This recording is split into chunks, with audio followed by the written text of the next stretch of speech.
여러분 안녕하세요. 11월 7일 여의도 펀드매니저TV 금일 시장 전방 및 투자 전략 시작하도록 하겠습니다. 네, 오늘부터 썸머타임이 없어지면서 미국 시장이 6시로 5시 끝나는 게 6시 끝나니까 그 종가 보느라고 계속 보는 4시에 일어나가지고 전에는 5시면 끝나서 작업을 했는데 이제는 2시간을 더 기다려야 되는데 오늘 종가를 봐야 뭔가를 쓸 수 있기 때문에 굉장히 시간이 좀 많이 걸렸습니다. 자, 비정상도 한국에서는 정상이다. 상당히 이번 조치는 비정상이고 극단적이죠. 하지만 한국에서는 이 모든 게 정상으로 처리했는데 저는 운영을 한 30년 했는데 코스닥이 6% 7% 전체 지수가 올라가는 걸 처음 본 거죠. 깜짝 놀랐습니다. 한편으로 올라가는 게 너무 반갑고 좋은데 이것도 비정상이라는 거죠. 이게 정말 정상이냐 이런 생각도 들면서 왠지 마음이 복잡했던 어제 하루였습니다.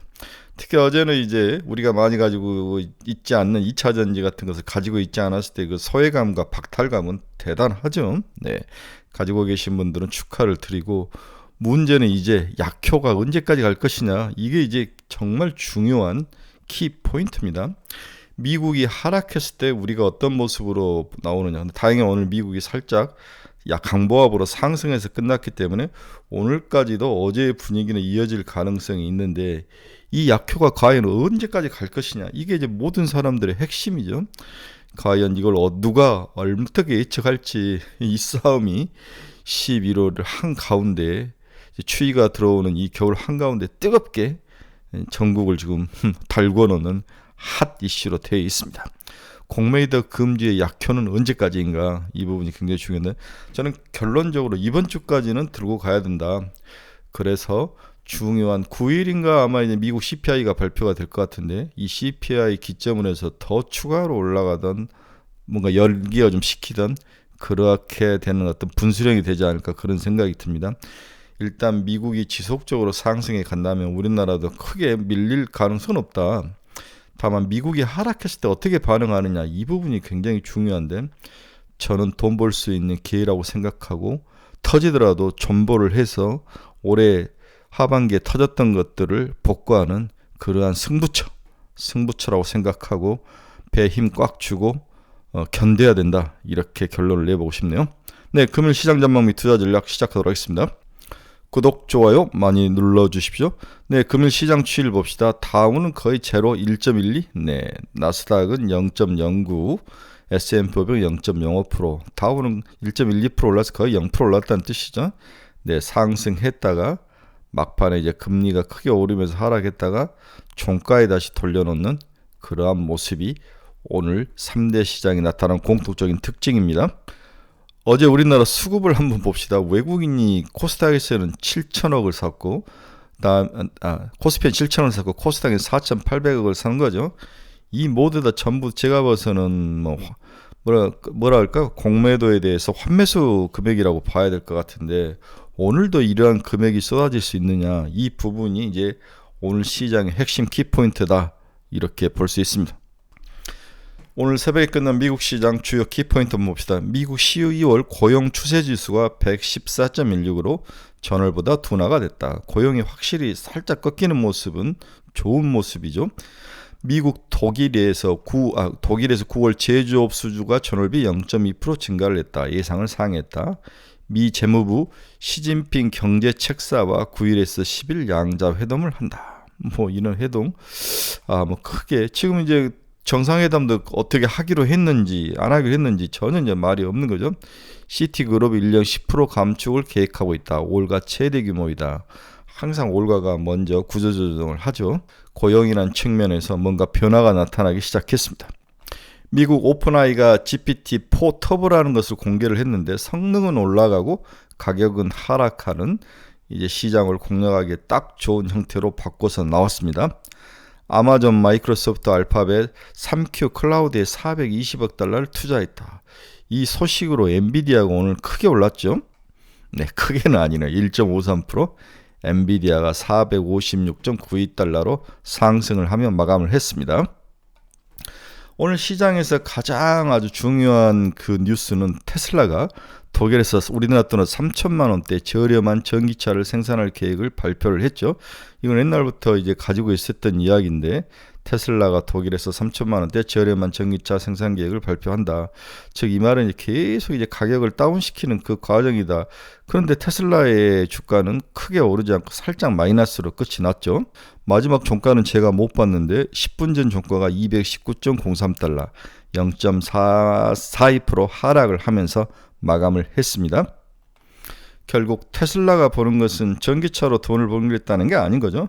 얘는 FSD, 결국 자율주행 프로그램으로 돈을 벌겠다, 이 생각을 하는 거죠. 자율주행 프로그램 한 번만 장착이 되면 그 다음에는 그 바운드리에서 빠져나갈 수 없기 때문에 계속 목줄이 끌려가는 상황, 그런 상황이 되지 않을까, 그런 생각이 듭니다.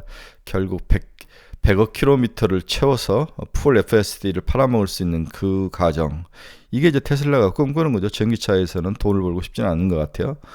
토요타가 88년 만에 누적 생산량 3억 대를 팔았다. 네, 3.5초 당 한 대를 팔았다. 토요타의 내연기관 시대는 이미 저물었죠. 네, 일본이 죽어가고 있는 모습이, 이게 토요타 모습이 있습니다. 이제 9일날 발표될 미국 CPI가 가장 중요한데, 여기서 근원 코 CPI가 지난달에 4.1이었죠. 이게 과연 3자가 보일 수 있느냐, 이게 이제 핵심이다. 3.9 뭐 이 정도 예상을 해볼 수 있는데, 3자가 보인다면 시장은 전형적으로 디스인플레이션 상황으로 갈 수 있고, 그래서 내년 정도에는 우리가 기대하던 2%대까지 올 수 있기 때문에 3자가 보이느냐 마느냐, 코 CPI 기준으로 중요한 마지막 브레이크, 마지막 싸움이 9일날 펼쳐질 것 같습니다. 우리나라는 10일날 나올 것 같아요. 미국 달러는 105.077, 105가 깨질까 말까 했는데 다시 살짝 강세로 끝이 났습니다. 오늘 미국 시장에서 테슬라의 3천만 원짜리 차 생산과 함께 미국 국채금리가 다시 크게 상승을 했습니다. 2년짜리가 4.937, 10.5bp나 상승을 했고요. 10년짜리는 4.657, 얘도 10bp나 상승을 했습니다. 20년짜리가 8.8bp, 30년짜리가 8.1bp. 그래서 금리가 상승을 하면서 주가가 오르는 것을 다시 끄집어 내려오는 그러한 요인으로 작용을 했다. 그동안 너무 많이 하락한 거에 대한 반발 매수이지 않겠나, 그런 생각을 해봅니다. 거기에 이제 미국 재무부가 국채 발행 계획을 발표를 했는데 생각보다는 시장이 우호적인 그러한 물량은 아니었던 것 같아요. 이런 것들이 모아서 국채금리가 상승으로 마감을 했습니다. 오랜만에 한국 국채 10년짜리 한번 볼까요? 4.059, 4.3까지 갔던 게 4.059까지 빠진 그런 강세장을 보이고 있는데, 이것도 3%까지 빠질 수 있느냐, 미국 시장에 달려있는 것 같아요. 한국 채권 시장은 전형적으로 미국 시장과 연계돼서 움직이는 모습을 보입니다. 오늘 10분 전, 마감 10분 전에 봤던 WTI 가격은 0.53% 상승한 80.94달러. 7자가 보였으면 참 행복했을 것 같은데 살짝 80달러 위에 얹혀놓는 80.94달러에 마감을 했습니다. 테슬라는 1.43% 상승 179달러, 엔비디아는 1.53% 상승, 일라이닐리가 많이 올랐는 4.28% 592달러. 어제 펩트론, 인벤트지랩, 한국에서 이제 비만 치료제 관련 다른 애들은 다 올라가는데 얘들만 아주 폭삭 박살이라는 모습을 보고 너무 가슴이 아팠는데 견디셔야 됩니다. 비만 치료제가 글로벌 시장에서 우상향할 수 있는 고래 중에 1번이다라고 여러 번 이야기했기 때문에 기다려야 된다. 일라인닐리를 사는 게 가장 좋은 방법이라고 여러 번 이야기를 했죠. 한국 인벤트리가 펩트론을 가지고 계신 분들 견디셔야 됩니다. 견디셔야 됩니다. 견뎌서 장타로 보시고, 이게 우상향 고래라는 것을 확실하기 때문에 이미 들어가서 발을 뻗쳤기 때문에 견디셔야 됩니다. 힘드시더라도 좀 용기를 내시기 바랍니다.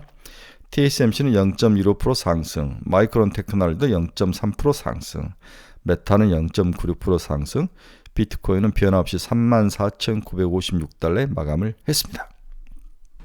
자, 오늘 간단하게 알아볼게요. 공매도 금지 이후에 우리가 안고 있는 숙제는 뭔가? 이 부분이 오늘 가장 핵심적인 요인이죠. 즉 쉽게 말하면 다 추가로 상승할 것인가 말 것인가, 그 안에 미국이 상승했을 때, 미국이 하락했을 때 우리나라 시장은 어떤 모습으로 반응을 할 것인가, 이게 이제 우리가 가장 고민하는 1번 핵심 키포인트인 거죠. 전일 에코프로 수급 현상을 보면은 외국인이 85,985주를 샀고 국내 기관이 11,480, 약 10만 주를 사서 아마도 공매도의 상한에 나선 모습이 나타납니다.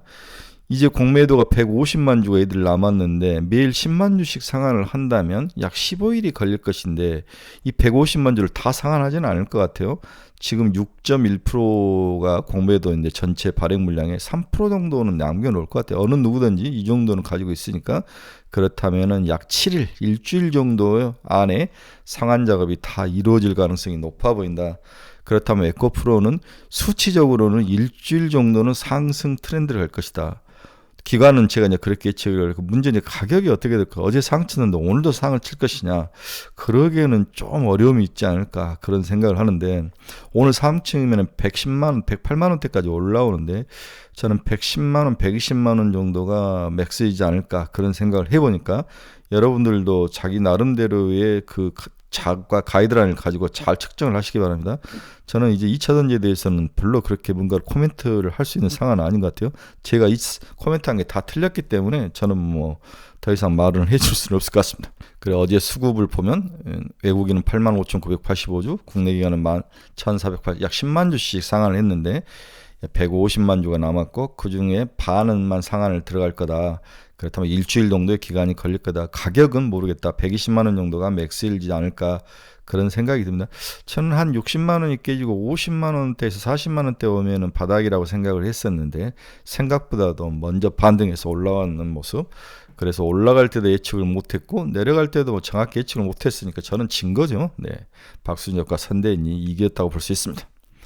자, 우리나라의 상승률이 좀 기형적인 하루였죠. 이날 코스피 상승률은 일본은 2.37, 대만 0.68 등 아시아 증시보다 월등히 높았죠. 월등히 아니라 그냥 미친 거죠. 이날 외국인은 유가증권 시가에서 앞에서 말했지만 7,115, 코스닥에서는 4,700억을 매수를 했다. 상당수는 기존 공매도 포지션을 청산하기 위한 쇼커버링 물량으로 추정이 되고 있다. 반면 일부 전문가들은 중장기적으로 외국인 이탈 여부 등 부정적인 영향을 우려를 했다. 이건 이제 중장기적인 이야기인데 이 부정적인 요인이 언제 나타날지 저도 모릅니다. 일단은 봐야 될 것 같아요. 하지만 단기적으로는 상당히 상승할 가능성이 높다.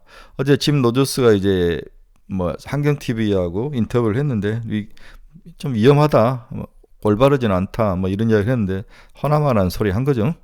우리의 핵심 질문은 추가 상승이 가능할까?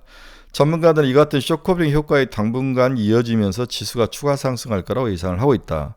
문제는 미국 하락 시 우리나라의 주가에 견디는 강도가 중요한데 오늘 상승을 했기 때문에 오늘 한번 봐야 될 것 같아요.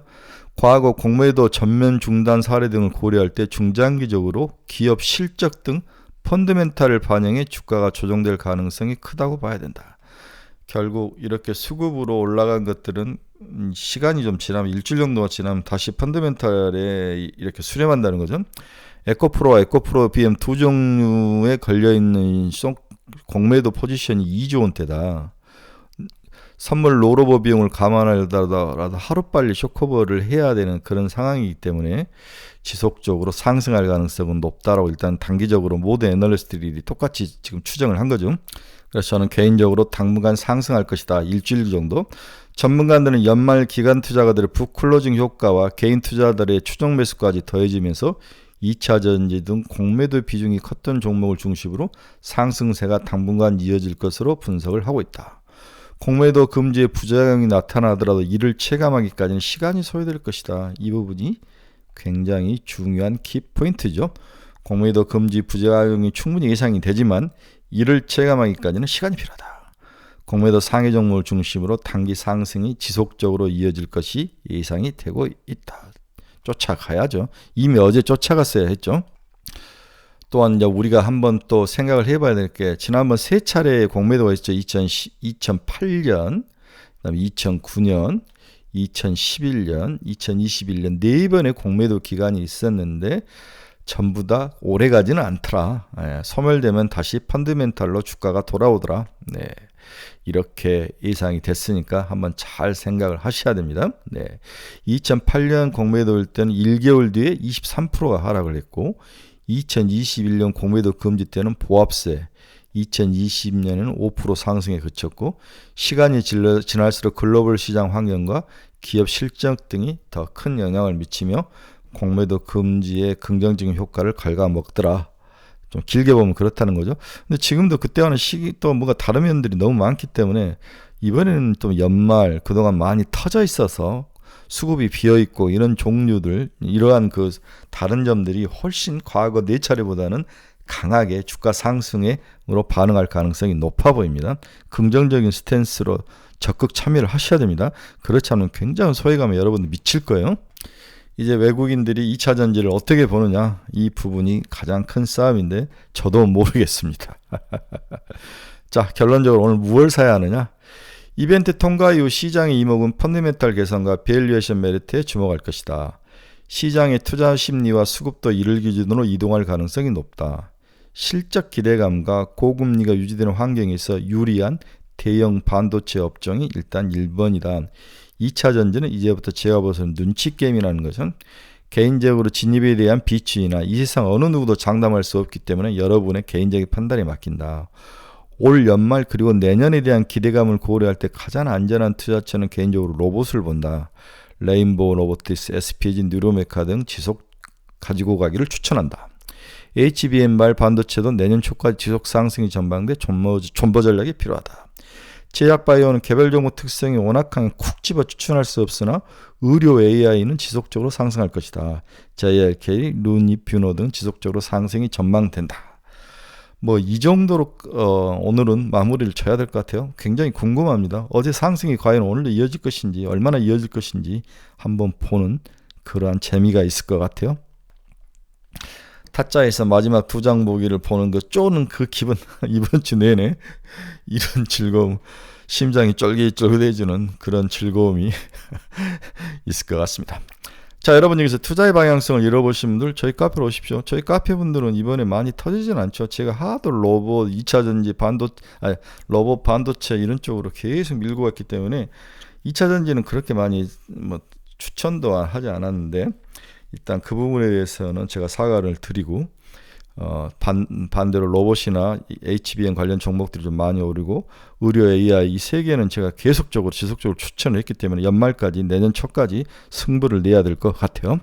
자, 가지고 있는 종목이 정말 머리 아프신 분들 저희 카페로 오십시오. 제가 여러분들의 좋은 상담을 바로바로 해드립니다. 금일 간신 종목에 대해서 궁금하신 분들도 저희 카페로 오십시오. 여러분 오늘도 두 장 보기 마지막 38 홍탱을 치고 가보는 그런 심장이 쫄깃쫄깃한 멋진 하루, 정말 내 주식만 오르는 반등의 하루를 강력히 기원을 해봅니다. 여러분 카페에서 뵙겠습니다. 감사합니다. 내일 뵙겠습니다.